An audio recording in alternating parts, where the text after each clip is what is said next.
What's up, guys? Welcome to the Poker Rajas podcast, where we speak to the biggest and brightest of Indian poker. My name is Richard, and today joining us is the face of Spartan Poker, professional poker player playing live and online for over 6 years. He is my good friend, Sangeeth Mohan, aka Samoh. What up? What up? Thank you for being with us. Also, some exciting news that we are giving away one free ticket to the February Millionaire, where you get a chance to win 10 lakhs up top, the biggest tournament in India. This is gonna be fun. That's up in this podcast. Besides that, we'll also ask some more a few interesting questions. I'd like to give a shout out to Sumit Sabra for shipping the PLO event at WPT. Also, Oh Deepak yeah, Raina. Saka just embossed it. He embossed it. Deepak Raina shipped the knockout event. So shout out to him. We have Oh, four boys left. oh wow, Shipped Deepak. it. Oh wow, what the hell? Yeah, we're taking this down. WPT Cambodia is we're killing it. We have four boys left in the main event, which is stopped for the day. We're gonna start again with I think 11 left with four Indians. So we could get a main event under our belt. Oh, yeah, So I this think is Jain is top two in stats or something. That's what I saw last. I don't know. I don't know now. So I think Anup posted or Amit Soor posted the last update, which is chip leader is Manoj Pentakota. So Oh wow. yeah. So I think all Finally, of an Indian gonna win the. Yeah. yeah. He ex Spartan millionaire, obviously. So yeah, I think he's gonna ship this one, hopefully. Whenever they hit it, Moving you're on. gonna hit it. Yeah. Moving on. So we Samo man, we're gonna start with asking you how the millionaire came to be. I mean, it's the biggest payout in Indian poker. You got 10 lakhs up top. How did this come around? I mean, what went into this? I mean, it's become like a flagship tournament for Spartanpoker.com. And so you want to tell us how this came into fruition? Well, I'm really not too sure whose idea it was. I think it was the entire management team who figured it out, and my idea is that I think they were thinking of probably getting an Indian Sunday million, and I think that's how they came up with this idea. And I'm very happy that it has worked. I mean, it is the guarantees almost every time. It ran a 10 lakh event. It always got a guarantee, and they missed the guarantee by a little for the 20 lakh event, and which is great. And I hope we can have it every Sunday. Yeah, I mean the whole situation of online poker has changed so much. 5 years back, it was hard to get a decent payout in a live tournament. Today, we're giving away 10 lakhs for first place in a online tournament. I mean, things are great. I mean, even the other sides are organizing some really good payout structure. Tony is giving great value to the players. I think Indian poker online at least has become the place to be. The online, obviously, Yeah, of course. The live scene obviously has certain problems, especially now demonetization. I don't know how the live poker scene will take off. I'm very honestly, I don't foresee a very strong. Not I can't say strong future because it is going to pick up eventually because it's such a hardcore cash-driven industry, the live poker scene. It is going to pick up eventually, but then let's see how it happens. Yeah, I mean, people said the casinos are going to come down. What happened? No, it's not. I mean, Delta is still running games. I'm pretty sure Pride is still running games. A couple of poker rooms in Bangalore are running pretty well. So I guess it is just a matter of time before it, before it kicks back up. I guess. I just want to transition back to you and speak a little bit about your poker journey. I know you have a very interesting story. Why don't you share your brief history with poker and how things happened? How poker happened is when it was in 2009. 2009 December. We were celebrating a friend's birthday at a hotel. So it is basically his hotel, and we were sitting in the conference room and celebrating the birthday. And a friend walks in with a chip case, right, a poker chip case, and it looks like a gun case. Trust me. And the moment they walked in, they started playing, and I had no idea. I was trying to make a royal flush every hand, so I had no idea how to play this game, and that's how I started. And then I was just so hooked to it. I mean, it was just a very intriguing game to be playing for the first time, trust me. And I just got hooked to it, and I just couldn't get off Zynga. I just Googled and found out about Zynga poker, and I just couldn't get off Zynga for the next 4-5 months. Yeah, that's how I got started in poker. And very honestly, I wish I can get that same feeling again. The same feeling when I actually I discovered poker. When I discovered poker, that feeling.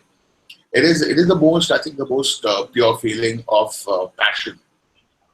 What I mean, the purest feeling of passion. Like, I could grind I can grind for 14 hours, 15 hours a day and still be ready to go for a little longer. You know what I mean? But then, I was like, okay, there's nothing more to play, and let's stop. And then the problem was that at that time, if I feel that if the kind of opportunities and the places to play poker, like what is there right now, was there then at that point in time, I think I would have been a much better player. And because there are a lot more opportunities to play, is what I'm saying. I would have become a much better player, and I probably would.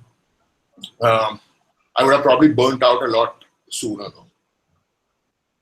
Right. It's strange that the poker boom in the US happened with the money maker effect, and because of such big televised shows and stuff like that. But actually, in some form or the other, Zynga poker has been instrumental in a lot of ways on how people got into poker. I mean, I think I have met so many people who say that I started playing on Zynga poker. Zynga poker is where I learned poker. Zynga poker was the first time I got to see the game. Correct. Interesting to know, like a Facebook, a random Facebook game can create such a large kind of influence over poker. Yeah, I mean, I guess that see, if instead of Zynga, if it was an Indian side, people would have played on the Indian side. You know what I mean? I think it's as simple as that. I think at that point in time it was only Zynga, and now we have a lot more options. Right.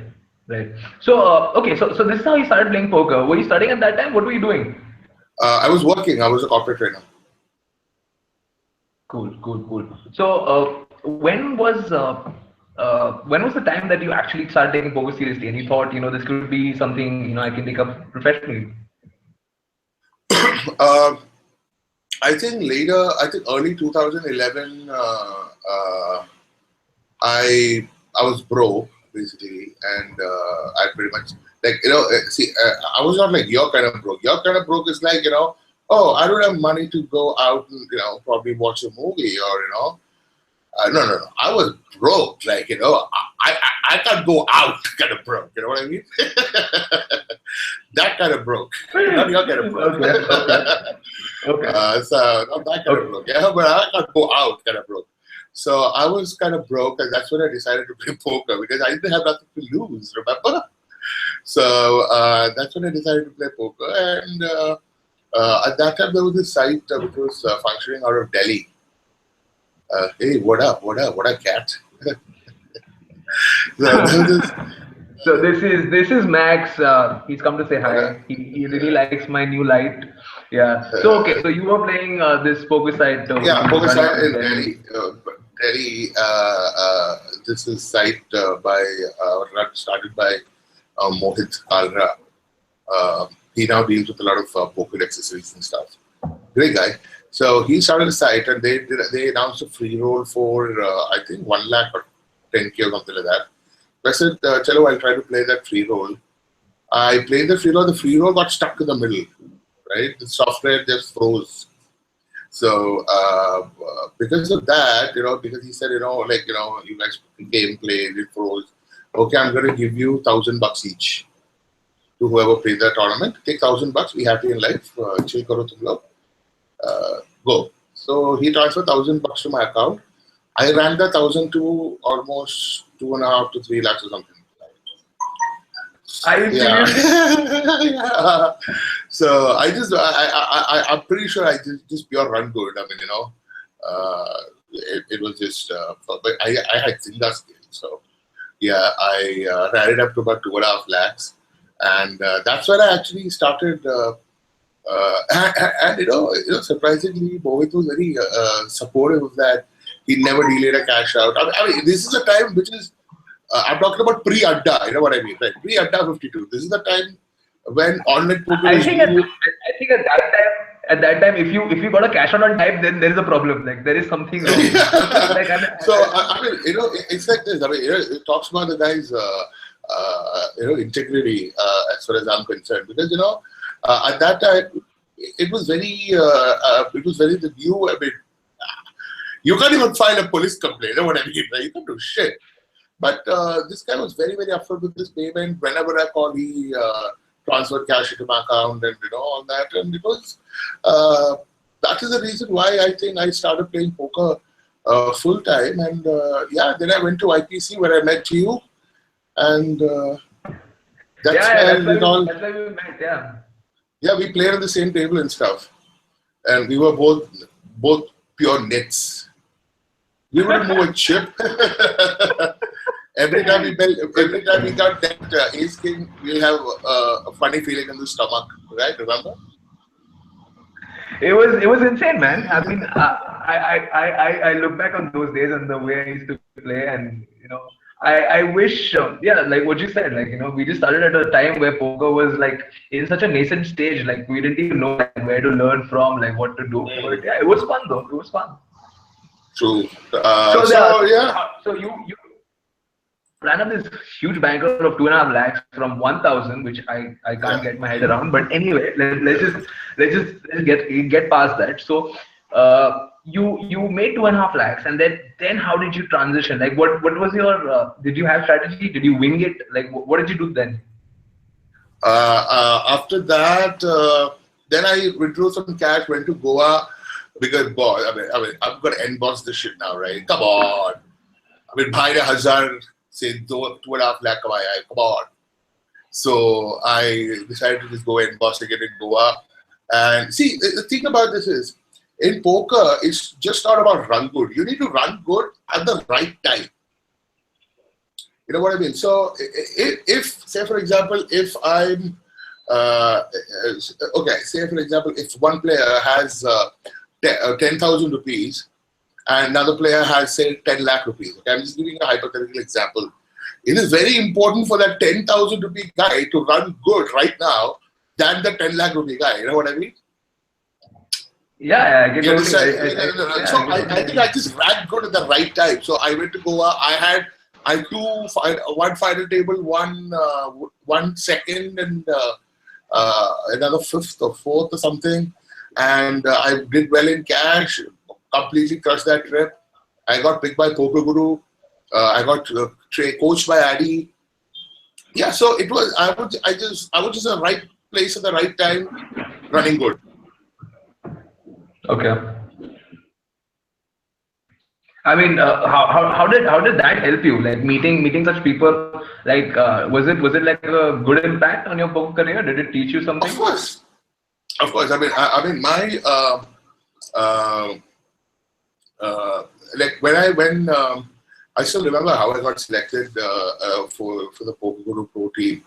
I was called by Addy Intervention to his hotel room in Goa. So I walked in. There was Sushi, there was Addy, there was a couple of other friends, there was Mikhail. So we were talking about Casey was already part of the team, but he was not there. But I walk in and Addy says, all right, so you want to be a part of the poker team? We'll stake you. I said, sure. I mean, it's a great thing to be part of the team.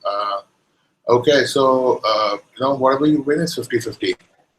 And I asked Addy, so what if I lose? Do I have to pay you?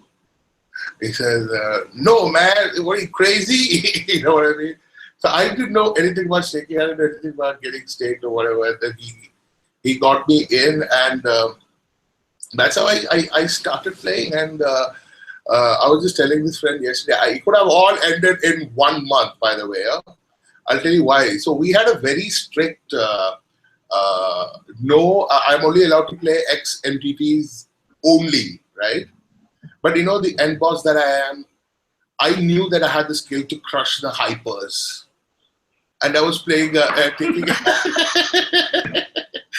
I was taking the occasional, the good old $200 head up hypers, come on.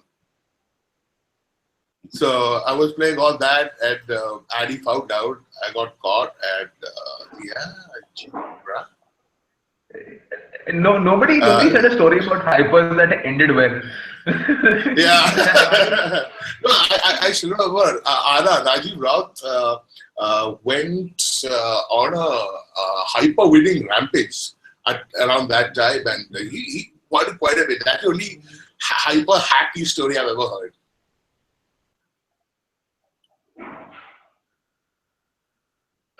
Okay.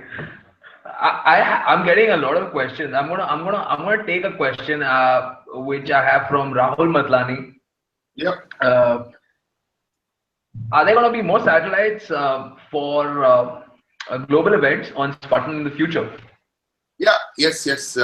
I'm pretty sure the team is already working on some of the satellites for the future events, which are the newer future events too, the recent ones, which is gonna happen in about a month or 2 months. Cool. So coming back to your story. So what happened then? Like where did your career go? And then I had this crazy 2011, Rishabh is one of my Rishabh Chawla from Run Good team. I mean, he's a very close friend of mine. So like he says, you pretty much finished your Run Good in 2011. So that's what he said. I mean, which is pretty kind of true, because I mean, it was insane. If I actually scrolled back my Facebook time, whatever, what do you call that, timeline or whatever, the Facebook page. Timeline, yeah. I'm pretty much winning an event every 2 weeks. I'm either on the final table or winning. I'm just winning. And the thing about winning tournaments, especially, is that this is what a lot of people who I wish a lot of new guys who keep winning stuff watch this. It gives you a fake sense of superiority. It makes you arrogant. See, I was kind of saved from being arrogant, because Addy always said that always knock that down.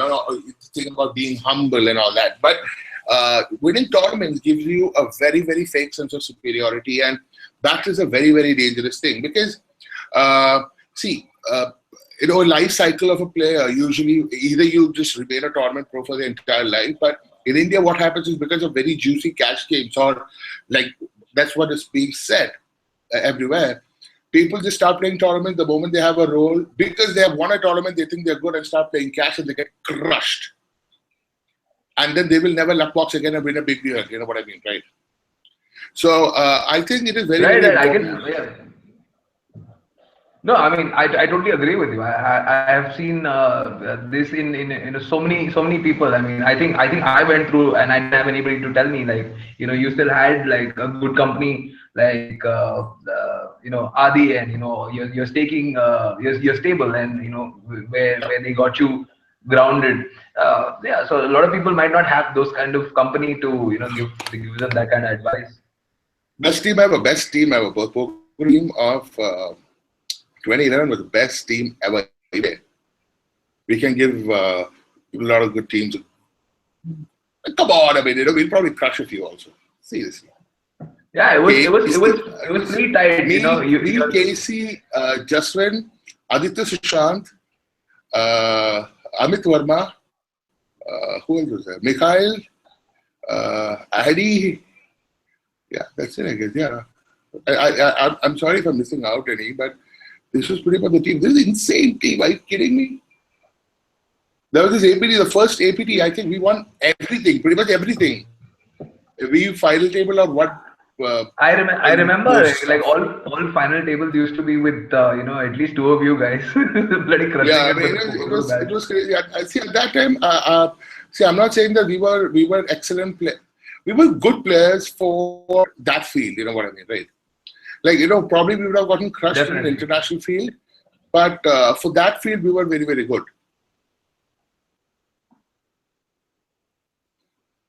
Yeah, for sure, So man, for sure. Before I go further, like I'd just like to give a few shout outs. We have Sharad in the house. Sharad's watching. I have my hey, what's up, friend of the Sharad? podcast, Yash Huge, Sawant, who's watching. huge fan of Sharad, though. I'm a huge fan of Sharad. I love Sharad, love the kid. Like see, a Yeah, lot of people. I want to tell something about Sharad. Just give that kid a chance. Seriously, just give that guy a chance. Yeah, he's one of the. I mean, I think people just come down on that kid very hard. Yeah, I know. I mean, markups can be a little tough at times. So such is life. Yeah, I mean, poor kid, give him a chance. Come on. He's one of the nicest guys. I mean, if you ever speak to this guy, trust me, he's one of the nicest guys to talk to. Nicest guys to talk to. Trust me. I don't even know what you're doing, man. I don't know if you're trolling or I don't know. I complimenting. just love the guy. I mean, I just think, I have to say this, man. I mean, this guy gets bashed on social media. He's like Narendra Modi and then Sharad Rao. You know what I mean, right? That's the kind of level of bashing he gets. I mean, he's a very sweet chap. I I'm a think so big, too, man. I I'm a think so big too. fan of Sharad Definitely, Rao. definitely a sweet chap. So his question is, anyway, Yeah. shout out to Sharad Rao. His question is, what are the things that take the most focus for you? Focus for you at the moment, and how's your week like? And what are your investments like? Like it's a three-part Okay. question. My biggest focus right now is what I'm trying to do is I'm trying to work on my game mostly. So the reason I stopped playing a lot of cash online at all. I mean, I just don't play cash online because I realized that cash doesn't give me the kind of joy poker generally gives me. You know what I mean?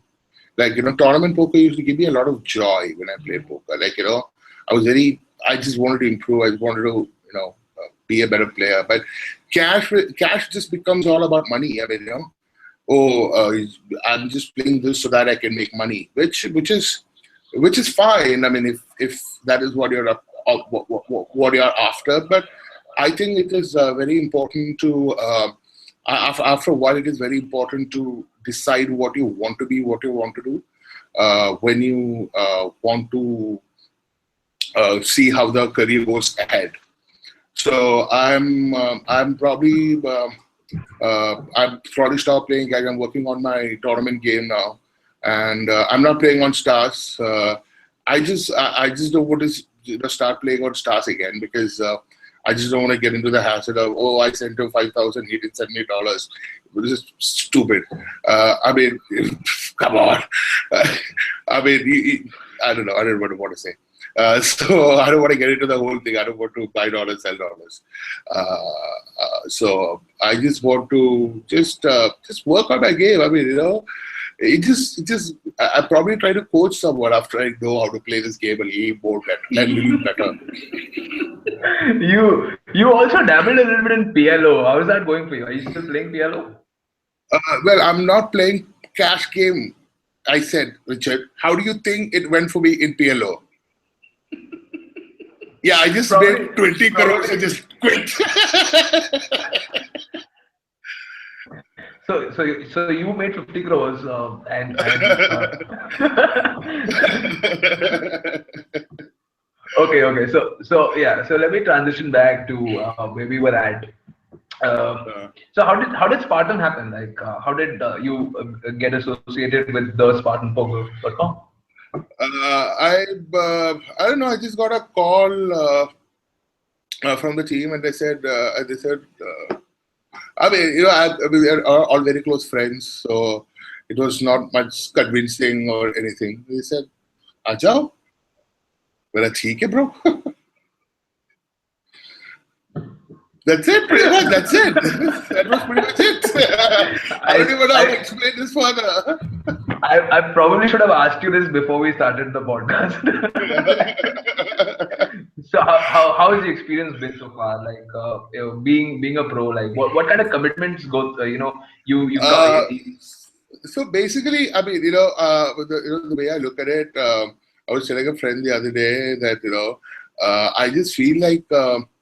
If you look at other, not Indian, and if you look at Poker Stars pros and stuff like that, they have a lot more places where they have to be seen. But in India, the whole live tournament scene is so small right now that we don't have a lot of live commitments. Most of our stuff is online.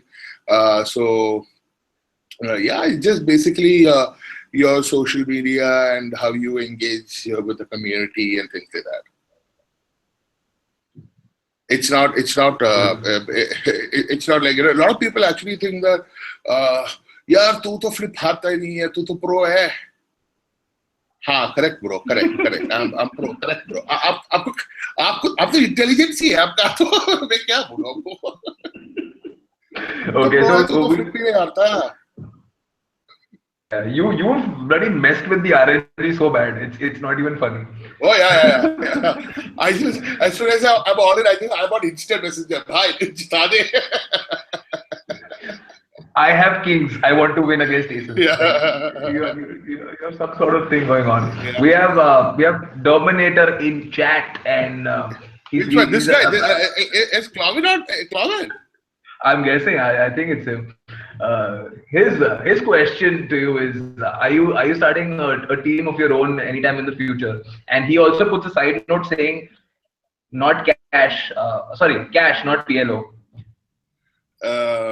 Maybe not PLO cash. MTD, not PLO cash. Yeah, I mean, I'm currently, with planning stages of something which I will let you guys know soon. Not sure yet. And Dermy, you're a bad person. I can't really abuse. You're a bad person. You can kind of announce this, like we'd love to. I mean, like, it's still in the we're still thinking, not thinking about it. It's almost there. We're just finalizing a few things, and I don't want to just jump the gun and just say whatever. Good luck with that, man. Good luck. Yeah. So you had a few interesting things to say about the IPPA group we have. What do you think about it, man? You mean the page 3 of poker? Yeah, that's what I mean. Yeah. I mean, IPPA PS. It's for what it's worth. I mean, I don't even know where to get started. I mean, it is basically the I don't know, if you just want to get bashed on social media for a hand you played wrong, you post there. You know what I mean? If IPPA PS was there in 2011, and I would have probably never turned pro. You know what I mean? It's the kind of like I swear to God, there are hands which I've played in big tournaments. I won. I did not discuss with people because I don't want them to feel that I was such an idiot. You know what I mean? I just don't talk to them, screw it. Bro, I just want flips. That's what I say. I just got insanely lucky. That's the truth.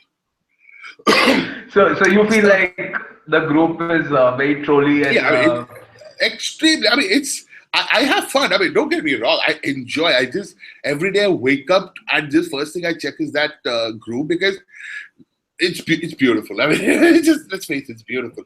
You have someone who's asking a legit question, and about 300 people who 300 is a little big. 30 people who just ridiculing that guy. I mean, are you serious? I think people should just realize that. I think you should have some kind of humility, in telling that person if you don't want to say anything nice to him, just don't say anything. Just if someone is actually minding with 20 big blinds, yeah, it is wrong, but then just say, don't set that with 20 big blinds, bro. Don't be an asshole. I'm sorry. Don't be a bad person to him. Yeah, I get what you're saying. There's some posts that really get out of control. I'm Hmm. gonna give another shout out to a friend of the podcast, Chintan Joshi. His Hey, what's up, question to Chitan? you, Chitan. Yep. aka Baba. His question to you is, what do you think about the PSL?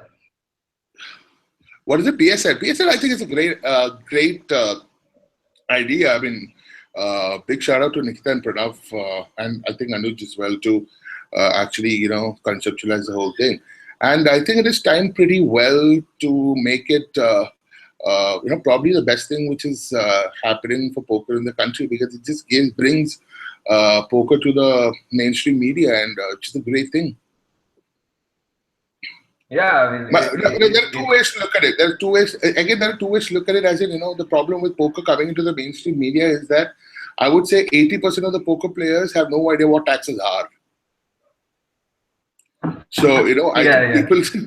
people just have to start taking their taxation seriously, and just yeah, I guess before it hits the mainstream media, you need to get your numbers in place. That's all I'm saying.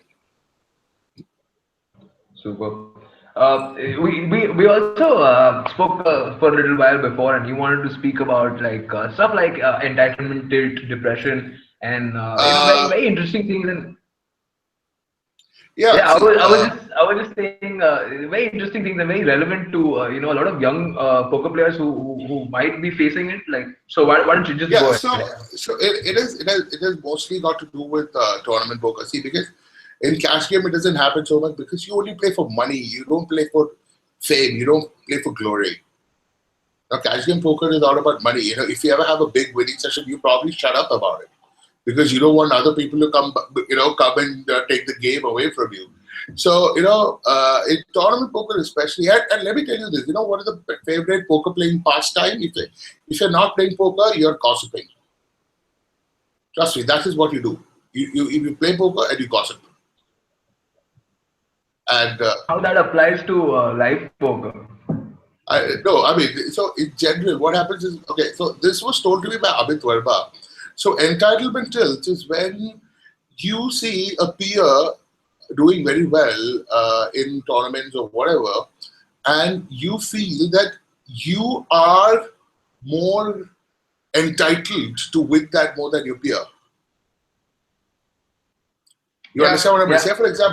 for example, okay, let's take our example. Okay, so now if I feel that Sangeeth is a better player than Rishabh, if that is what that Richard, if that is what I feel, and if I see Richard winning, say 5 tournaments in a row, I feel like, yeah, how can he ever win these tournaments, man? I am also grinding. Why am I not winning? So what happens is your focus moves away from winning tournaments, picking spots, playing the spots correctly to actually beating you. You understand That what can I'm trying to say? like take your focus away and kind of like ruin you as a player, kind of work as a detriment to your success. Absolutely.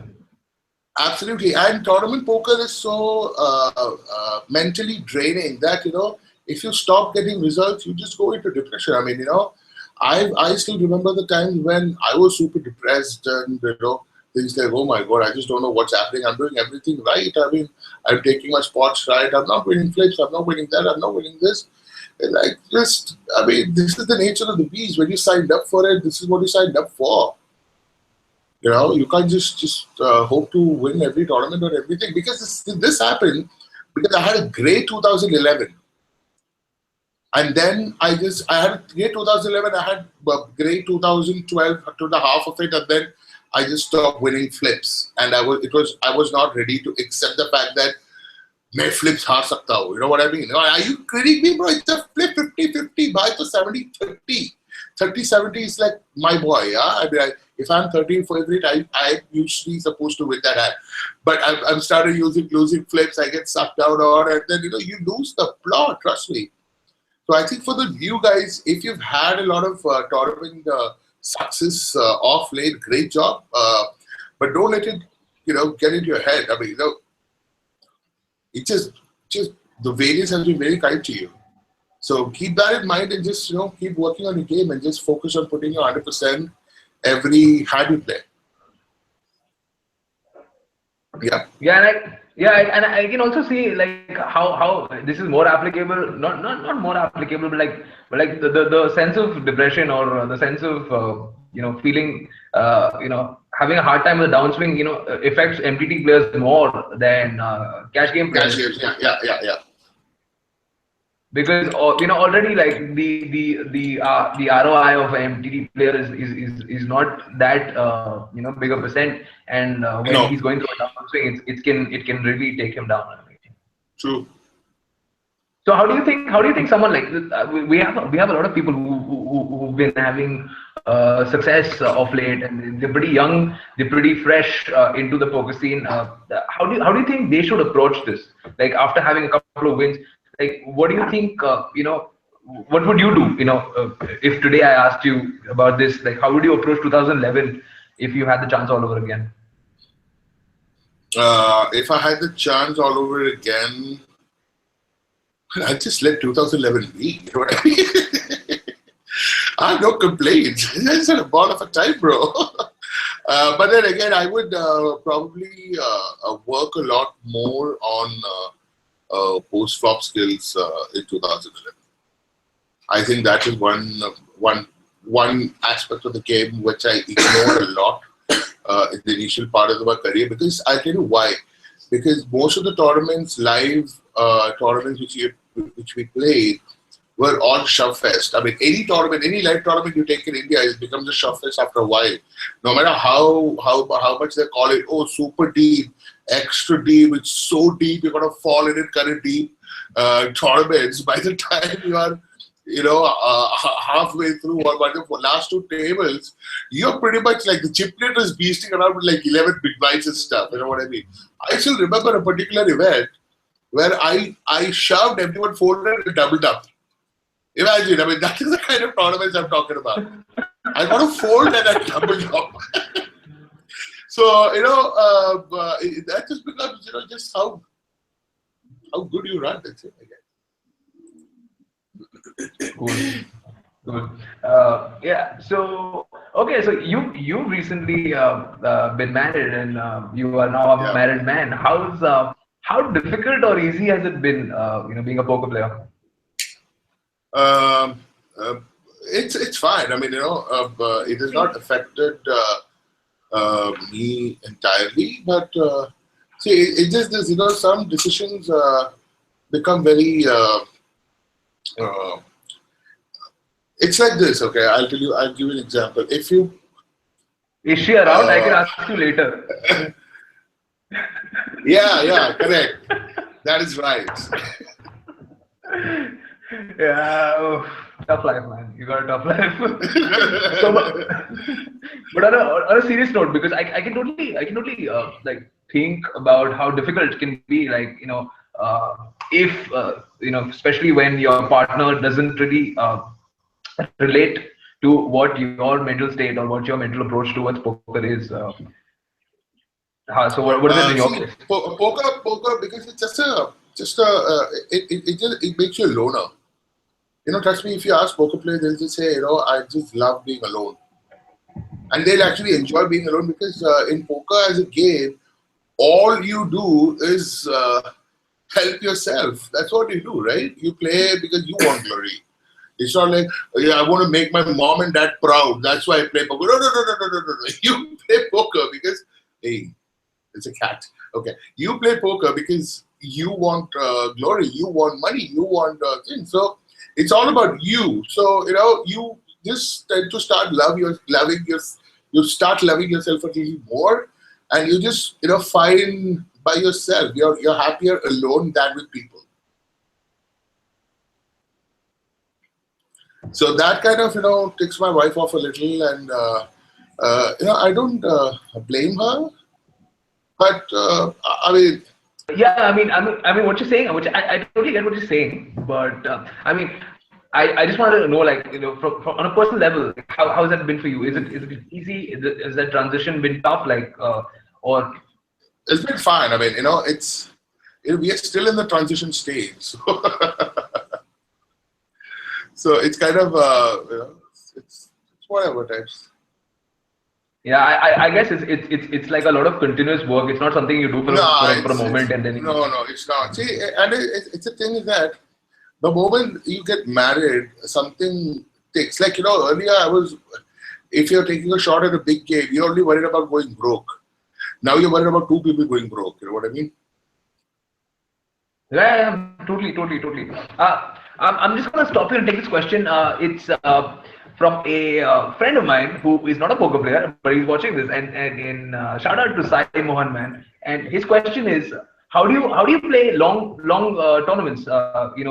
When you obviously MTTs run really long. So like, what kind of patience level and how do you like manage to stay in the game for such long hours?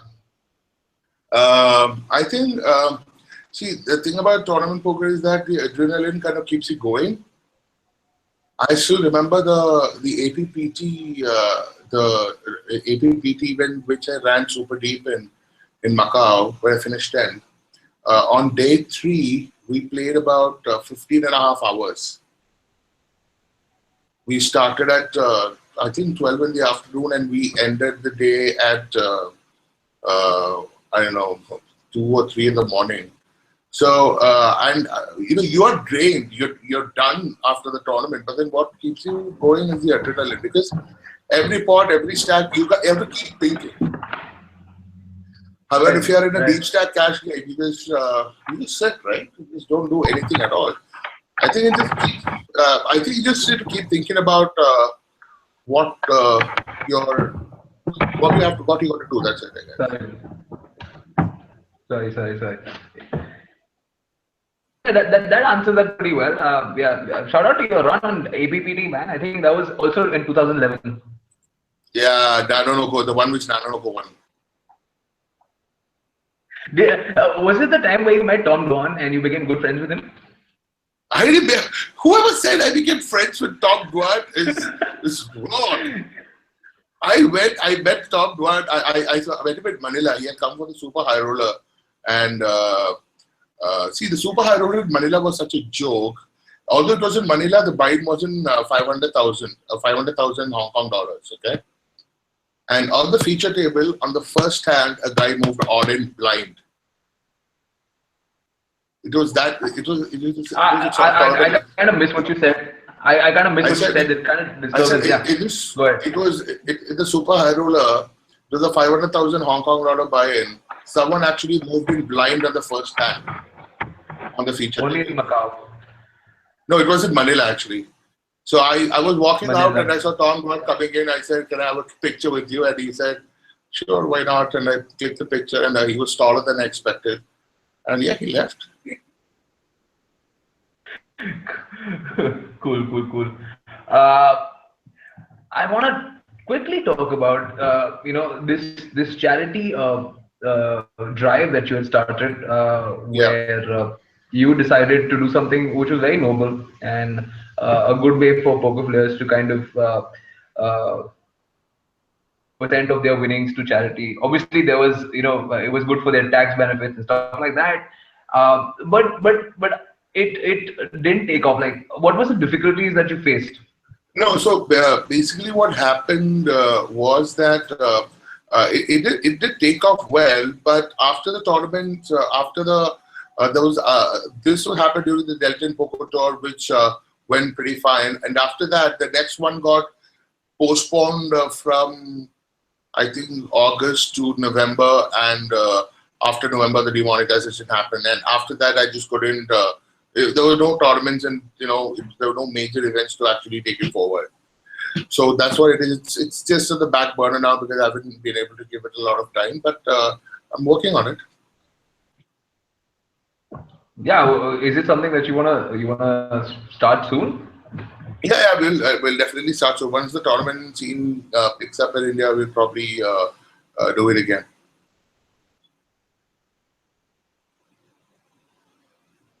Okay, there was also a Spartan Pro hunt back in I think 2014, 2015. What about it? It ran. We chose, I think, two players who became. So they were basically online pros who just played online. And yeah, that is what exactly you want to know about it. I think there was Tushar and there was another guy who actually got selected. Oh, maybe just Tushar. Are there going to be any future Spartan Pro that going to be Your voice is breaking. I'm sorry. going to What was be? that? I was No, saying, you. are there any Yeah. future Spartan Pros that we're going to have? Well, I'm not too sure. I don't know. I mean, I'm the wrong person to ask the question. I have another question by Terminator. Yeah. He asks us, Sam, tell us a little about all the muck equity that used to be against. So this buck equity in had. This was in 2012. I was playing this. I think it was Aces Unlimited tournament or something in Pride, Goa. So I still remember on the river I had 7 high, and this guy bet. I raised, he shoved. Not this guy, it's Maddie, the Pride Maddie. So or I think on the river he checked, I bet he raised, or he checked shove. And I called thinking he's going to fold. But he's going to muck. But then he didn't muck. I called and he showed 3 high, which was better than. But I had a better hand, which was 7 high, so I won the hand. And I became an instant hero. But it was just so close. I mean, he showed 3 high down. I thought he was just going to muck, which he usually does. But Are you for real? Yeah, it was a huge spot. So you called.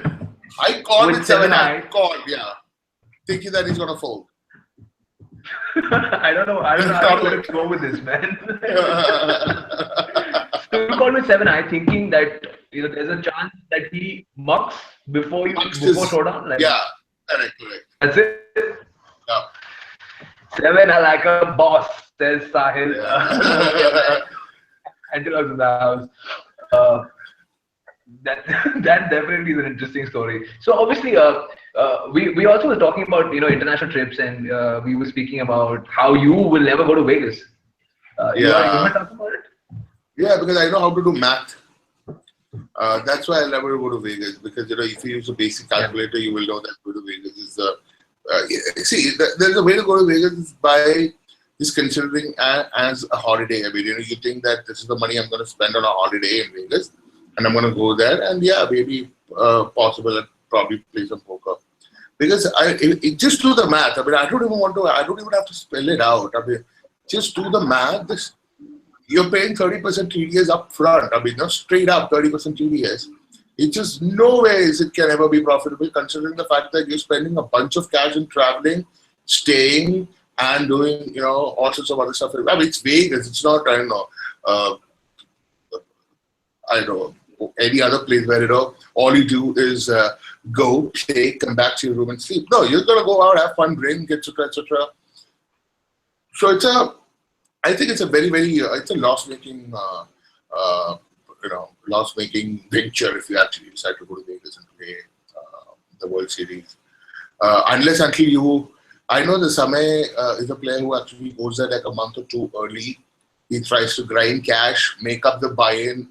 He doesn't have to make up the buy-in, but he still does it. That's the kind of, I think, commitment this guy has. He grinds cash for a bit. If you're doing that, it is fine, because, in cash games, I don't think you have to pay the TDS. But in tournaments, it just doesn't make it profitable at all. But what about glory equity? What about what equity? I can't hear you. 1 second. What about what equity? The glory equity. Oh yeah, the glory equity. Yeah. I understand what you're saying, Sahil. But then, if I had just let go of that glory equity, I would have had a lot more money with me right now. Ask Abhishek Goyindi. Abhishek Goyindi is one player who I've taken with me along with me all my trips. Right, like I still remember I fly down from Goa to Bangalore one day, and I go meet Goyindi and say, "Bro, let's just go to Macau, bro. There's this tournament happening. Let's go play." When he's like, what are you saying? I said, yeah, bro, let's go. And he just came. And we stayed there for like 2 weeks. I don't seem to say it. I mean, it's crazy. I mean, you know what I mean, right? So, yeah, I mean, Goiti would have spent a lot of money there too, yeah. I can't, your voice, sorry. I can't hear you. No, your voice. Can't hear. I can't hear. Let me just. Yeah, better.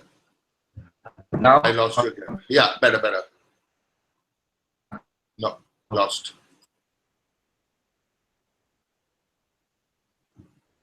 we love DJing stories on the podcast.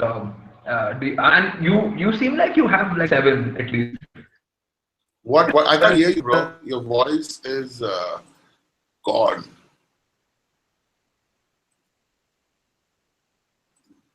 It should be your internet. Mine's working fine. Nope. Hello. Yeah, I can hear you now. Yeah. Stories for us. Yeah. This is slightly better, I think. DJ. Have you ever been a DJ? No ways. I'm one guy. I'm a nit at life. You know what I mean? Like, the only DJ thing I've never done any kind of DJ stuff in my life. In my life, I did in a casino at least. Yeah, I don't remember any kind of DJ shit I've done. Spewing or anything. That's it. Yeah. Are you much of a are you like a social person? Like, do you like to go out and drink? Hate that shit. Hate it. Or Yeah, I hate it. Like, I like going out with, I don't know, very few selected people. I like going out with very few selected people and, probably having a few drinks. Otherwise, I just hate partying. I just hate this whole partying and I don't know, man. I mean, I just don't like it. And especially if you're hanging with poker friends from poker, there are a few people who are fine, but otherwise the kind of it just gets super degenny. You know what I mean? I just want to just just like chilling. Just I like lounges now. I just started getting old, I guess. I mean, I guess it's all about conversation and not about loud music. That's for me as well. True. What are your plans? 2017, the new year. Have you made any resolutions? No resolutions. I mean, I don't do that shit. I probably want to reduce some weight. Yeah, but that's it. I mean, otherwise, that's it. I mean, I don't have any resolutions. I think. I just read an article somewhere where someone said to achieve great things in life, all you have to do is improve 1% every day. So all you need to do is try being better than the person you were yesterday, however small that is. So that's all I'm trying to do. That sounds GTO. That sounds very well thought. Although I also want to ask you. If you plan to play live events, abroad, maybe not Vegas, but like the other in Asia or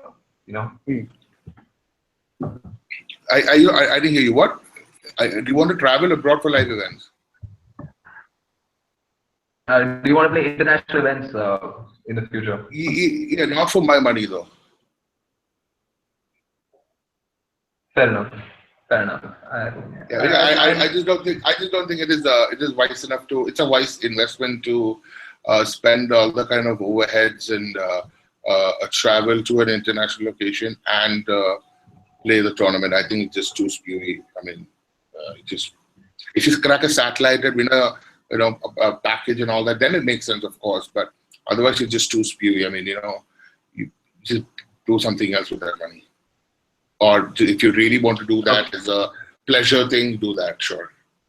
Not as a professional player. We have a couple of questions in the chat. You're playing one, which is a pretty Grathor. Shout out to him. Asks, are you still? Are you currently? Are you currently? He's asking if you're currently playing live or online, right? Yeah, that's what I'm saying. Yeah. Neither. I mean, neither. I wish if I was playing a lot more online, I wish, what I wish for, right? Abhi and I, we were in I can't say in a relationship, but his table. I was a part of his table for a bit to learn some PLO, but I was just caught up with too much other stuff, and I had to leave the stable. But a shout out to him as well. I think it's a fantastic bunch of people running that stable, and I'm sorry it didn't work out. I hope we can work together in the future too, Abhi. Shout out to Indian poker pros. They're just crushing things right now. We have another question from Chintan. He asked, how tall are you? 6'4". You're pretty tall, man. You're a big guy. Yeah. I don't know why he's asking that though. Yeah. He also recommends you do yoga. Yeah, seriously, my body type is like, Jesus, bro. I mean, if I sit down, it's an asana in itself. Shavasana is what I can do, and I can just lie down and sleep a bit. Yeah. So, I mean, I probably should. Chetan's a good idea. I should probably give it a shot too. I mean, I've heard that my dad is a pretty hardcore yoga freak, and I should probably ask him to help me out. Yeah, you should.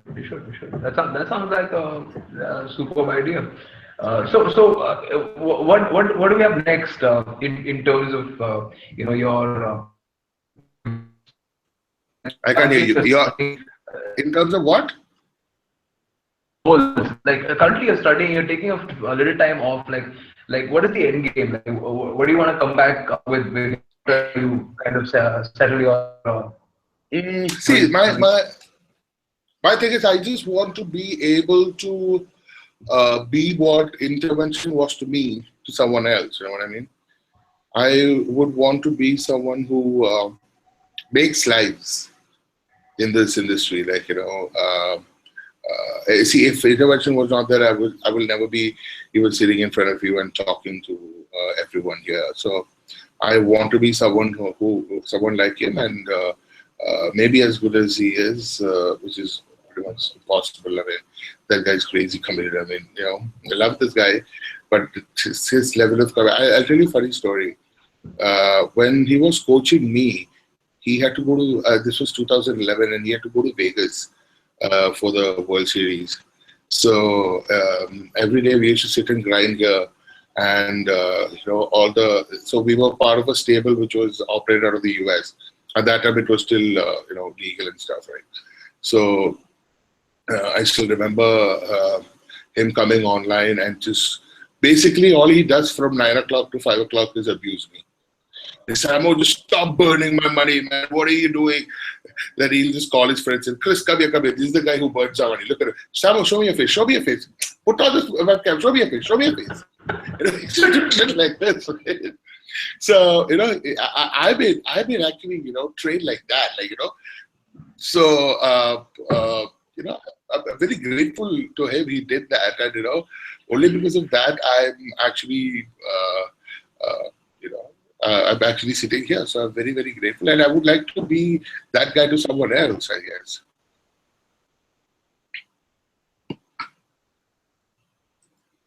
Shout out to intervention. Aditya, one of the most pro, and really a mentor to a lot of people. And good luck to him, man. He's such a crusher. Even Sahil, I saw Sahil's messages. Sahil's also, worked or rather played under Addy, I guess, for a bit. Even he stayed in Kolkata and worked on his game with Ali, and I'm pretty sure he also had a ball. I love Sahil though, great guy, great guy. How do you think I should get a? He doesn't want to come I'm sorry, what was that? on the podcast. Who doesn't want to can't come on get the it. podcast? Sahil. Attention. Sahil doesn't want to come on the podcast. Well, bro, come, bro. What's the deal with you? Two guests we should call interesting on the podcast. Two guests. I think two guests you should call on the podcast. I think Anu Palod. Anu Palod. We're speaking to him.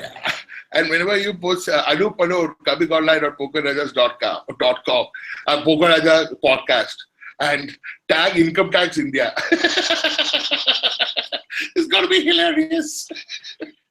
So Anu Palod is definitely one guy I warn this guy and in the podcast. And who is the second guy? I'm thinking of guys who actually, will have a lot of value to add to this. I don't know, man. I can't think of any. I can't think of. You think you can get you think Aditya would come on the podcast? I mean, he will come only if he wants to. You know what I mean? Like, I cannot tell him and say, bro, do the podcast. He'll say, bhai, tu chill kar. He will not come because I told him. So, Aditya will only come if he wants to. So, and he's I was thinking Rishabh Chawla would be a great. Yeah. I forgot about home. So, yeah, Rishabh Chawla will be a very interesting addition to the. And I'm thinking of people who will have stories for you. You know what I mean? You want people who will tell you stories. I'm pretty sure Rishabh Chawla will get a lot of daily. Rishabh Chawla can basically get you all the daily stories. Yeah, I think Rishabh is like a great, a person to have on your table when you're playing cash. And I mean, he loves You think so? No, not when you're playing with him. When you especially on your left, it's super fun. It's great fun to have Rishabh Chawla on your left. Immediate left if possible. But then, when I played with him, I was a super hit. So he was probably more scared of me than I was scared of him. So I don't know. I still remember one of the games in Delhi. In Delhi, okay? Remember how spooky that place is? I was playing on the same table with Rishabh. And Rishabh Chawla folds a set of tens on a non-one card straightish board. I mean, there's no flush or straight or anything. But there is a straight on the board, but no one card straight. He just open folds a set of tens of the river, smiling and looking at his face. And that guy is stunned. I mean, he couldn't believe that people can. And this guy, that guy obviously had it. This guy was stunned. And I still remember the look on his face whenever they say Rishabh Chawla. To have on the table. We'll never give you value when you have it. We'll always take value when you don't. He was really ahead of the game always, I think. I was considered as one of the top 5 players in the country. Chawla, if you're listening, please come on the Poker Rajas podcast. We would love to have you. Anyway, we still have to give away the free millionaire ticket for February. How do you want to do this, Samoh? I don't know, man. I don't know. I have no idea. What do you think? Okay. Well, I think I'm gonna decide who I'm gonna give it to, though. Right? Yeah, for sure. Okay, I'll tell you the reason why I'm gonna give it to him also. I think I'm going to give this ticket to Chintan Joshi. Wow. Chintan Joshi, friend of the podcast, is the winner of the Millionaire Tourney for February. Because he's been the most do the raffle. Oh, come on, Aditya Kumar, come on. Look at Chintan Joshi has been the most consistent guy who's been involved in the podcast. I think he deserves it. Come on. Aditya, you're a good player. You can I think it's a fair choice. I think it's a fair choice. And Chintan see. Joshi is one of like Abhishek Rathore was here for the raffle ticket. He just insta said G for the millionaire ticket. He said GG. He's done. He's pretty much done. He was here so that he can say a couple of things. Say millionaire ticket. Look at him. Look at him. He said GG. What a guy. What a guy. Don't go, Abhi. Don't go. Stay. Stay. I'll get you something. Come on. I think Abhishek Rathore will also let me talk about Rathore. You know how Rathore and I first interacted. This was during, I think, Thor. No, this was way before that. We were selling at that time. I used to play on Stars, so I didn't know who Rathore was, and I was Samoh, man. I mean, I'm assuming that people know who I am. You know what I'm talking about? So Abhishek, I think he was selling dollars or he was buying dollars or one of those things. And I said, you will have to give it to me first because, you can ask me about my reputation. I told this, right? About my reputation. Rathore is like, what's to you, man? I have a reputation. You said first. And that happened. And then it didn't go through. And then later, we met and then we became friends and things like that. Yeah, but see, not leaving till you give it again. What a guy. Kuch karta ho, don't worry. Yeah, I don't even remember if Abhi remembers all these things. Huh? He was just too busy being a baller. He just forgot the little people. you were the big boss back then, according to you. According to me, yeah, I thought so. Yeah, you think Abhishek will be a good podcast guest? I've been trying to get him on as well. Oh yeah, of course. See, Abhishek, the problem with Rathore's podcast will be that he's a calm person. You know what I mean? Like he's a very rational, calm person. He will not get he'll give you very thought out, politically correct, replies to things you're gonna ask him. So it's not going to be very interesting. You know what I mean? He will not create scams on your podcast. He's like, hello, this is, oh yeah, I moved to Sweden to play for European and shit like that. He's got panache. Oh man, I think I'm gonna end the podcast right here. It was great, man. We can do this again. Yeah. Oh sure. I mean, except that we can probably do it without so many people watching. You know what I mean, right? That's what she said.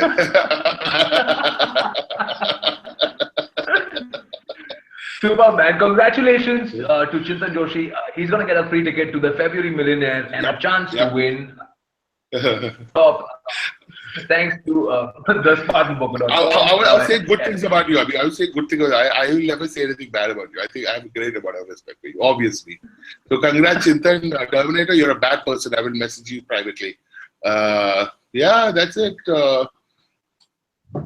Yeah. All right, then. It was a pleasure talking to you too, yeah?